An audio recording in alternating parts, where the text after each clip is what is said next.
कहानी की शुरुआत शहर से दूर एक खूबसूरत इलाके से शुरू होती है। यहाँ दो जवान बहनें रहती थीं। बड़ी बहन का नाम तारा था। तारा बचपन से ही बोल नहीं सकती थी। वो घर से ही कपड़ों की सिलाई करती थी और उसी से थोड़े बहुत पैसे कमा लेती थी। तारा की छोटी बहन का नाम सू था। सू पढ़ाई में बहुत तेज थी और वह शहर जाकर पढ़ना चाहती थी। तारा भी उसे खूब पढ़ाना चाहती थी, लेकिन पैसों की कमी के कारण वह अपनी बहन को पढ़ा नहीं पा रही थी। तारा जिन कपड़ों की सिलाई करती थी, सू उन्हें बाहर बेच आती थी। आज भी सू एक लेडी को कपड़े दे रही थी। कपड़े देने के बाद वह जब घर जाने लगती है तो उसे एक रिक्शे वाले की आवाज सुनाई देती है। रिक्शे वाला सभी को बता रहा था कि हमारे इलाके में मेला लगने वाला है और मेले के बारे में सुनकर सू खुश हो जाती है। रात को खाना खाने के बाद वह तारा को भी मेले के बारे में बताती है। मेले के बारे में जानकर दोनों बहनें खुश हो गई थीं, क्योंकि दोनों को मेले में जाना पसंद था। कुछ ही दिनों बाद मेला शुरू हो जाता है। दोनों बहनें जब इस मेले में आती हैं तो बेहद खुश हो जाती हैं। ये मेला काफी बड़ा था और इसमें कई दुकानें लगी हुई थीं। दोनों बहनों ने पहली बार इतना बड़ा मेला देखा था, इसलिए दोनों बेहद हैरान भी हो गई थीं। दोनों बहनें मेले में घूम ही रही थीं कि इसी बीच उनकी नजर एक बड़े से झूले पर पड़ती है। दोनों इस झूले पर बैठना चाहती थीं, लेकिन दोनों के पास पैसे नहीं थे। इसी बीच झूला चलाने वाला दोनों से पूछता है कि क्या तुम झूले में बैठना चाहती हो। सू से बताती है कि हमारे पास पैसे नहीं है। झूले वाला उनसे कहता है कि तुम दोनों खूबसूरत हो और मैं खूबसूरत लड़कियों को उदास नहीं देख सकता, इसलिए मैं तुमसे पैसे नहीं लूंगा। इतना कहकर वह दोनों को झूले में बिठाने लगता है। इस झूले वाले का नाम रोमन था और उसने बिना पैसे लिए दोनों बहनों को झूले की सवारी करवा दी थी। कुछ देर बाद रोमन ने झूला रोक दिया था। वह दोनों बहनों को जब झूले से बाहर निकाल रहा था तो झूले में फंसकर उसकी टी शर्ट फट जाती है। सुताती है कि मेरी बहन बोल तो नहीं सकती, लेकिन वह कपड़ों की सिलाई बहुत अच्छी करती है। तुम कल सुबह हमारे घर आ जाना और मेरी बहन तुम्हारी टी शर्ट ठीक कर देगी। रोमन दोनों का धन्यवाद करता है, जिसके बाद दोनों बहनें जाने लगती हैं। रात को तारा तो सो जाती है, लेकिन सू को नींद नहीं आ रही थी। उसकी गुफा में आग लगी हुई थी। सू बचपन से ही काफी प्यासी थी, इसीलिए उसकी गुफा जल रही थी। वह अपने हाथ का इस्तेमाल करती है और फिर ठंडी होकर सो जाती है। अगली सुबह रोमन दोनों बहनों के घर पहुंच जाता है। तारा की नजर जैसे ही उस पर पड़ती है तो वह खुश हो जाती है। दरअसल तारा ने जब उसे पहली बार देखा था तभी वह उसे पसंद आ गया था। वो रोमन से उसकी टी शर्ट लेकर उसे ठीक करने लग जाती है। कुछ देर बाद दोनों बहनें रोमन को अपना इलाका दिखाने लगी। सू उसे बताती है कि हमारे माता पिता एक हादसे में मर गए थे, इसलिए हम दोनों बहनें अकेली ही रहती हैं। रोमन भी उन्हें अपने बारे में बताता है कि इस दुनिया में मेरा कोई नहीं है और मैं मेले में ही काम कर जिंदगी बिता रहा हूं। दोनों बहनों को पता चल गया था कि रोमन भी उनकी तरह गरीब ही है। रात को दोनों बहनें फिर से मेले में आती हैं और रोमन दोनों को घुमाने लगता है। सू चलती चलती थक गई थी, इसीलिए वह एक झूले के पास रुक जाती है। रोमन तारा को घुमाने लगा था, जबकि सू एक झूले को देखने लगी थी। इसी बीच सू के पास मेले का मैनेजर आता है। इस मैनेजर का नाम जुआन था। वो सू से पूछता है कि तुम यहाँ अकेली क्या कर रही हो। पहले पहले तो सू उसे कुछ नहीं बताती, लेकिन जब जुआ उसे बताता है कि मैं इस मेले का मैनेजर हूँ तो वह उसे बता देती है कि मैं अपनी बहन के साथ आई हूँ और वह रोमन के साथ गई है। सू की बात सुनकर जुआन उसे मेला घुमाने लगता है। वह यहाँ का मैनेजर था, इसीलिए वह सू को कई झूलों की सवारी करवाता है। थोड़ी देर बाद जब दोनों कुछ खा रहे थे तभी उनके पास रोमन और तारा भी आ जाते हैं। जुआन तारा से मिलता है और फिर रोमन से कहता है कि तुम इन दोनों को घर छोड़ाओ। जुआन रोमन का बॉस था, इसलिए रोमन उसकी बात मान जाता है। अगले दिन सू तैयार होकर बाजार चली जाती है। उसके जाते ही रोमन बहनों के घर आता है। वह तारा को कुछ कपड़े देने आया था ताकि वह उनकी सिलाई कर सके।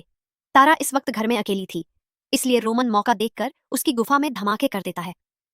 रात होते ही दोनों बहनें मेले में आ जाती हैं, लेकिन दोनों आज उदास नजर आ रही थीं। जुआन की नजर जैसे ही उन पर पड़ती है तो वह पास आकर उदासी का कारण पूछता है। सू उसे बताती है कि मुझे शहर के कॉलेज में दाखिला मिल रहा है, लेकिन मेरे पास पैसे नहीं है। कुछ ही दिनों बाद दाखिले बंद हो जाएंगे, इसलिए मेरे साथ साथ तारा भी उदास है। तारा मुझे पढ़ाना तो चाहती है, लेकिन मेरी गरीब बहन के पास पैसे नहीं हैं। सू की बात सुनकर जवान उससे वादा करता है कि वह जल्दी ही उसके लिए कोई नौकरी ढूंढेगा। अगले दिन रोमन फिर से तारा का पानी निकालता है और इसके बाद दोनों प्यार भरी बातें करते हैं। रात को दोनों बहनें फिर से मेले में आ गई थीं। ये मेला कई दिनों तक चलने वाला था। जवान मेले में गलत काम भी करवाता था। उसके पास कुछ लड़कियां थीं जो पैसे लेकर लड़कों का पानी निकालती थीं। मेले में घूमते घूमते सू जवान के पास आ जाती है। जवान उससे पूछता है कि क्या तुम मेले में कैशियर का काम कर सकती हो। सू को तो पैसों की जरूरत थी, इसलिए वह उसकी बात मान जाती है। इसके बाद जून उसे अपने कमरे में लाता है और फिर उसकी गुफा में धमाके करता है। सू को जून पहले से ही पसंद था, इसलिए उसने जुआन को रोका नहीं था। अब ऐसे ही दिन बीतने लगे।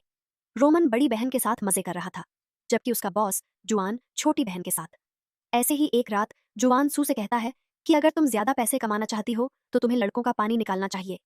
उसकी बात सुनते ही सू उसे मारती है, क्योंकि वह पैसों के लिए अपना जिस्म नहीं बेच सकती थी। उसकी हरकत से जुवान गुस्सा नहीं करता, बल्कि वह साला उसे वीडियो दिखाने लग जाता है। वीडियो में वह सू का पानी निकाल रहा था। वीडियो दिखाकर वह सू से कहता है कि अगर तुमने मेरी बात नहीं मानी तो मैं यह वीडियो सबको दिखा दूंगा। अब से तुम मेरे लिए काम करोगी और मेरे कहने पर हर रात लड़कों का पानी निकालोगी। जुवान की बातें सुनकर सू हैरान हो गई। अगली सुबह दोनों बहनें घर के काम कर रही थीं और पूरा दिन काम करते करते बिता देती हैं। रात को सू चुपके से तैयार होती है और फिर जुवान के पास आ जाती है।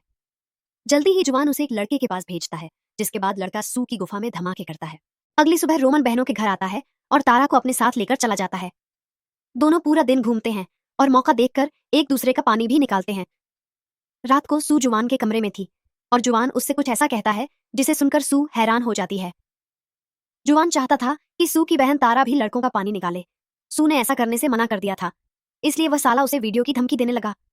धमकी देने के बाद वह कहता है कि मेरे कहने पर ही रोमन तुम्हारी बहन के साथ प्यार का नाटक कर रहा है, ताकि अगर तुम अपनी बहन को न मना सकी तो रोमन उसे मना ले। जुवान और रोमन की सच्चाई जानकर सू हैरान हो गई।